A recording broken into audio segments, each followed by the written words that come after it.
This is a dramatized story inspired by real debt situations. For educational and entertainment purposes only. Not legal or financial advice. The bill was $79,000. I was 43 years old, and my wife had no idea it existed. For 6 months, I intercepted every piece of mail before she got home. I deleted voicemails from collection agencies before she could hear them. I smiled at dinner. I coached my son's little league on Saturday mornings, and every single night, after everyone went to sleep, I sat at the kitchen table staring at a number that didn't make any sense. $79,000 for a heart attack I didn't ask for. My name is Marcus. I'm a high school history teacher in Columbus, Ohio. I've been teaching for 14 years. I coach junior varsity baseball. I drive a 2017 Chevy Silverado with 112,000 miles on it. I am not a reckless person. I am not someone who makes bad financial decisions. I clip coupons. I contribute to my 403B. I refinanced our mortgage when rates dropped. None of that mattered when my heart stopped beating in a Kroger parking lot on a Tuesday afternoon in March. I was 42 at the time. My wife, Denise, was at work. My daughter was in 7th grade. My son was 9. The paramedics got to me in 4 minutes. The ER team at Ohio Health got my heart restarted. I had a stent placed. I spent 5 days in cardiac ACU, then another 4 days in a step-down unit. 9 days in the hospital. 9 days that saved my life. 9 days that nearly destroyed everything else. We had insurance. We always had insurance. Through the school district. I thought we were covered. I thought that was what insurance was for. The first bill arrived 3 weeks after I came home. It was from the hospital system. $41,600, my portion, after insurance. I read it 3 times. I thought it was a mistake. Then the second bill came. The cardiologist's group, separate from the hospital, $8,200. Then the anesthesiology bill, $4,400. Then the emergency physician bill, $2,600.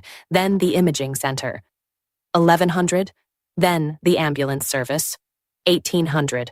Over the next 60 days, 17 separate bills arrived from 9 different providers, out-of-network charges, facility fees, physician fees billed separately from the hospital, balance billing from a specialist I never even met.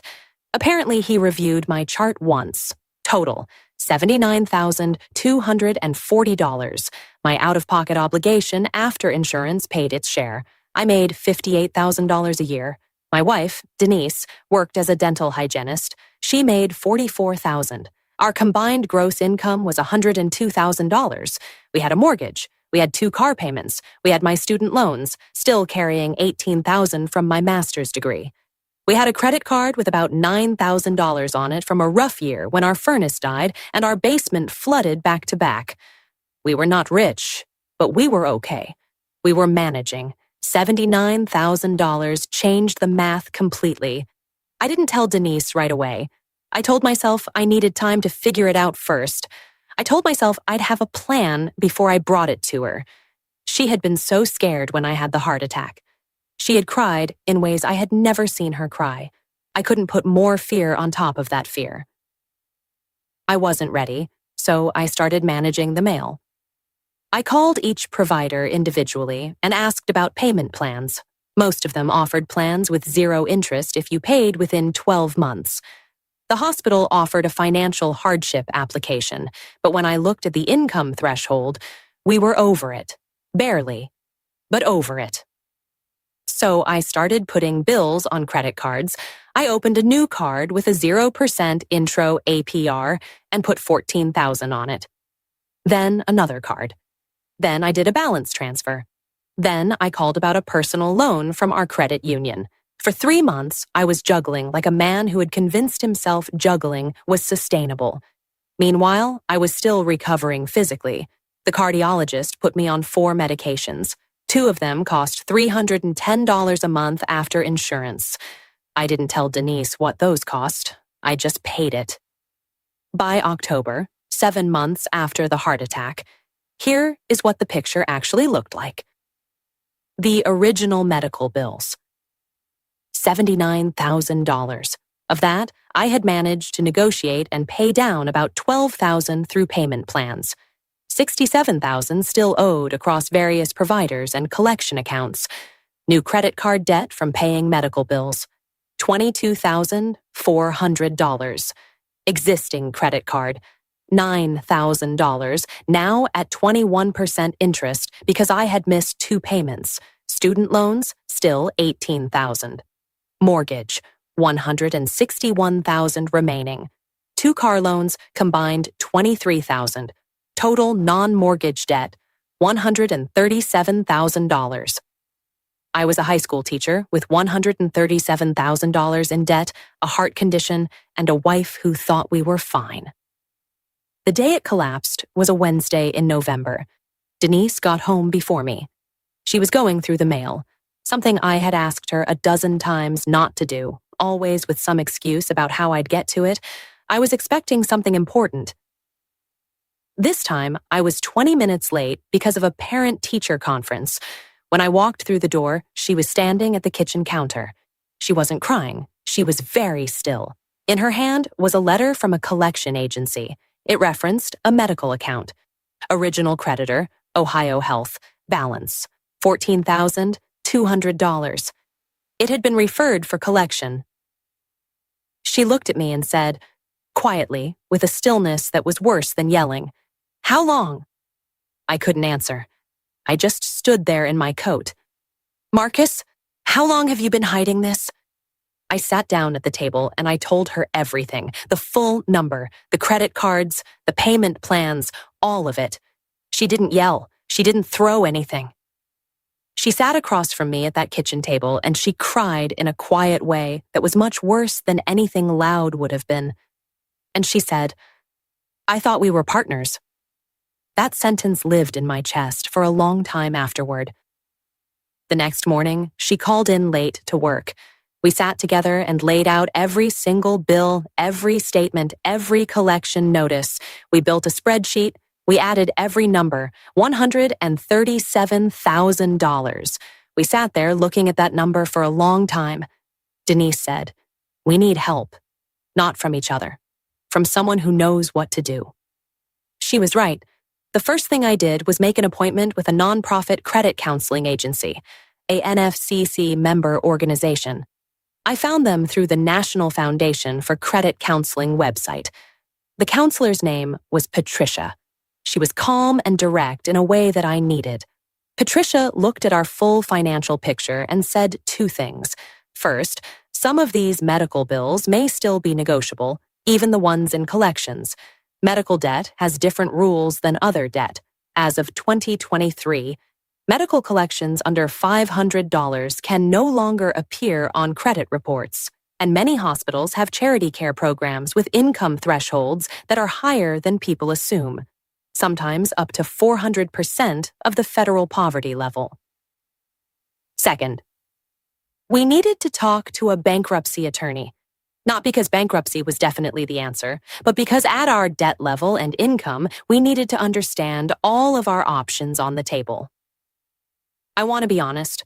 The word bankruptcy felt like the worst thing I could hear.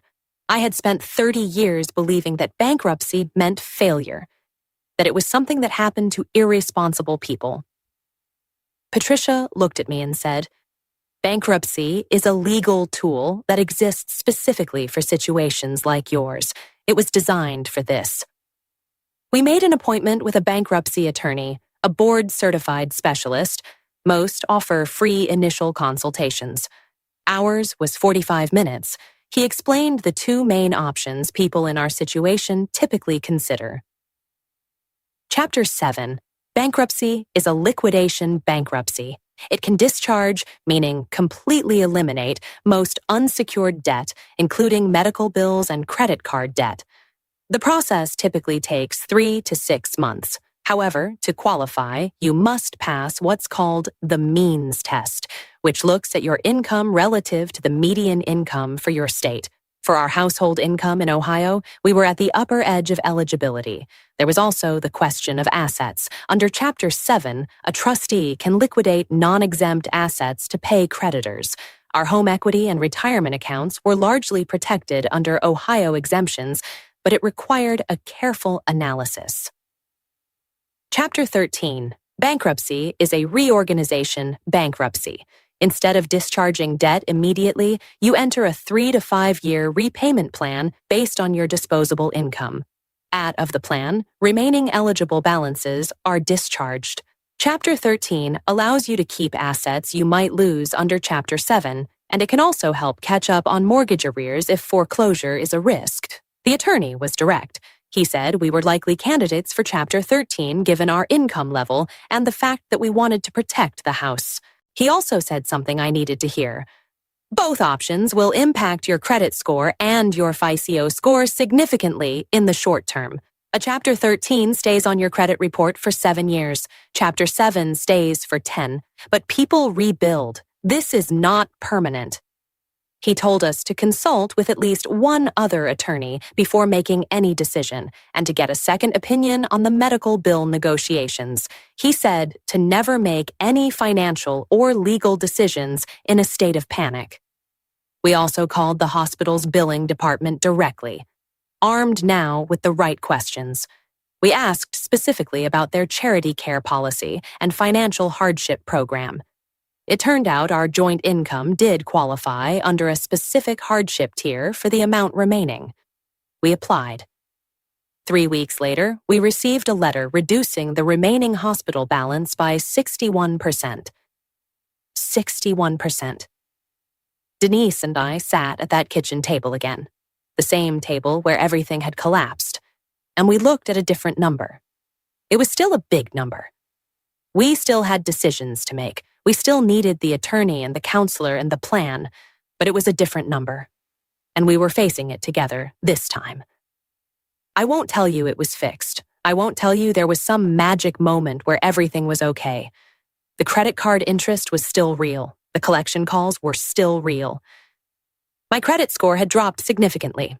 The shame I felt for hiding it, for thinking I could manage it alone, that was real too. But here is what I learned, sitting in a bankruptcy attorney's office at 43 years old. A medical emergency is not a moral failure. Debt from saving your life is not the same as debt from careless spending. The system that produced $79,000 in bills from a 9-day hospital stay is not designed in your favor. And the tools that exist to help you, credit counseling, medical bill negotiation, bankruptcy protection, those exist because this happens to people who did everything right. We are still working through it. Our repayment plan is structured. The collection calls have stopped. Denise and I talk about money now in ways we never did before. Not because it's comfortable, but because we understand that the silence was more dangerous than the conversation. My heart is okay.